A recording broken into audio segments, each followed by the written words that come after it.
mim é injusto falar de um Tato praticando música sem a figura do Zé Mena.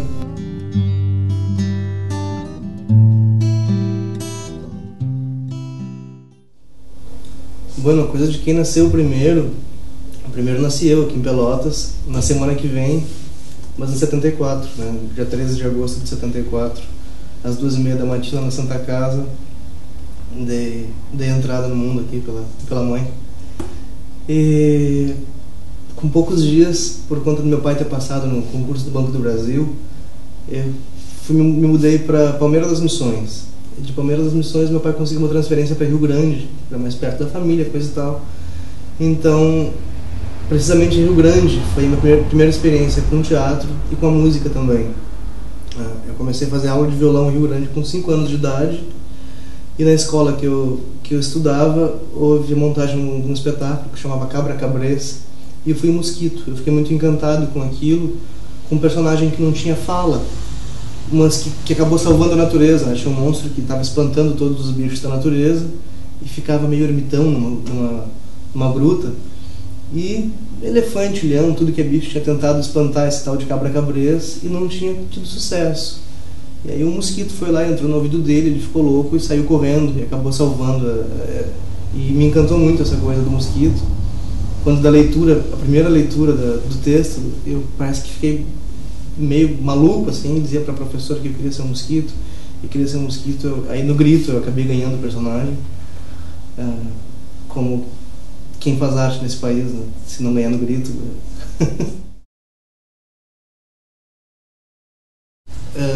Não sei se eu me presto, me enxergo mais como um cantor que atua ou como um ex-ator que canta.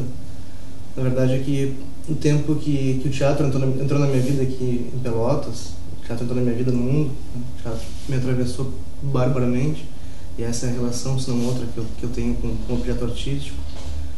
E acho que também é essa paixão que faz por hora a gente estar mais no teatro, por hora estar mais na música, ou de perceber que nenhuma dessas faculdades é concorrente, né? Não existia uma universidade de teatro em Pelotas quando eu comecei a fazer teatro, e eu tive a oportunidade de me experimentar com os diretores que estavam aqui na prática, com o Aceves, com o Flávio, com o Clóvis. Trabalhei no Grupo Oficina, no Usina, no Clube do Cop. Depois abri a Companhia Viu de Teatro, que eu dirigi, que eu escrevi os textos. E sempre no teatro a gente procurava uma formação mais integral para o ator, depois da gente se apropriar dos textos teatrais e se aproximar dos autores que mais nos tocavam, que mais nos diziam. E para mim isso aconteceu com Artaud e com Peter Brook muito, né? Mesmo. Foram os caras que eu mais li, os caras que eu mais trabalhava, né? Dentro dos espetáculos da Companhia Viu de Teatro. Mas fazia parte dessa formação do ator sem formação, buscar naquela época alguma coisa que desse algum acúmulo corporal, alguma inteligência corporal, modo de se mexer no palco com um pouco mais de propriedade, que a dança trazia isso, o balé clássico trazia isso.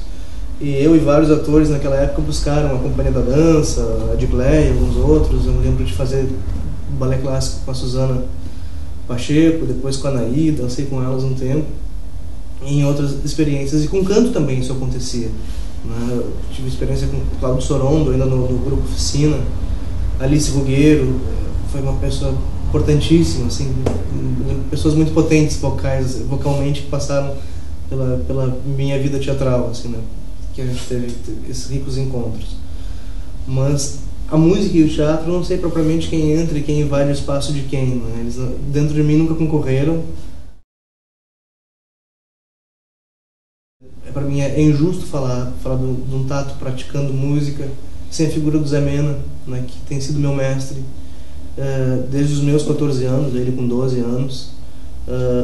Em primeiro lugar, o Zé me ensinou a ouvir música, né? Que a gente se pratica achando que ouve música. Aquela casa do Zé é uma casa sui generis, é uma casa que verdadeiramente as pessoas ouvem música. Era a maior coleção de vinil que eu tinha visto na minha vida, do pai dele. E o Zé se criou muito com essa fartura toda, né? Musical, assim, de tu ficar 2 horas sem saber o que tu ouvir, ouvindo o silêncio, por conta de tanta coisa que tinha para ouvir. E aquela vontade de ouvir tal coisa e ser saciado imediatamente. É muito poderoso isso, essa possibilidade musical, assim. De certa maneira, os dois, o Kovar, o pai do Zé, e o Zé, participaram dessa minha formação, assim. Hoje eu tenho uma alegria imensa quando eu vou lá e apresento um Leonardo Cohen, que aí o pai do Zé não tinha ouvido ainda, que o Zé não tinha ouvido. Eu tenho esse esforço por levar de volta também as coisas que eles me apresentaram. Mas bueno, os nossos pais eram funcionários do Banco do Brasil, e aí alguns churrascos de finais de semana a gente se encontrava, e o pai dele me dizia para o meu pai e para ele mesmo: seja amigo do Renato, que sou eu, seja amigo do José, dizia meu pai, que era o Zé. E a gente não simpatizava muito um com o outro, a gente tinha uns 2, 3 anos menos que eu. O cara todo branquelo, andava de bicicleta de um jeito muito estranho, assim, meio extraterrestre, assim. Eu dizia, claro que não, pai, o cara é muito monga, eu não vou ser amigo dele, não tem chance. De fato, o Zé é o meu irmão de caminho, de estrada, assim, um cara que eu amo muito, assim, mesmo, tenho um imenso prazer de estar com ele todo esse tempo, e de ter tanto projeto com ele, né? Essa parceria é uma usina, assim. Eu tenho pena de quem nos produza, porque de certa maneira é muita coisa que a gente produz ao mesmo tempo, mesmo para deixar qualquer um meio louco, assim, porque pode sair um vídeo num dia, pode ter a ideia de um filme, esse filme ser concluído nesse dia, pode ter um clipe novo, pode ter 10 músicas no mesmo dia, e nada disso é incomum, né? Pode ter um desenho, pode ter uma charge, pode ter um blog, pode ter uma fotografia. Essa liberdade de conversar com os materiais, de conversar com o mundo e com as coisas do mundo tem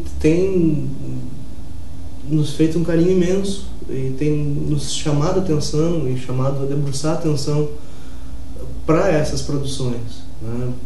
E também para a qualidade das coisas que a gente está publicando, porque entende que já fez isso bastante, de um jeito mais descompromissado, mais amador, mais que foi verdadeiro, que traz essa coisa desde 89 a gente está se praticando, enquanto o Zé Itatu, o Zé Mena e o Tato Ribeiro. Mas é isso, o Zé Mena é um psiquiatra, doutor em neurociências, eu sou um ex-ator, tenho uma produtora de arte, a gente se encontra em Porto Alegre, em Pelotas, ou em Glorinha para estudar, e o projeto Marca 3 que a gente tem com a Mônica Mendes. A gente vem se encontrando nesses 22 anos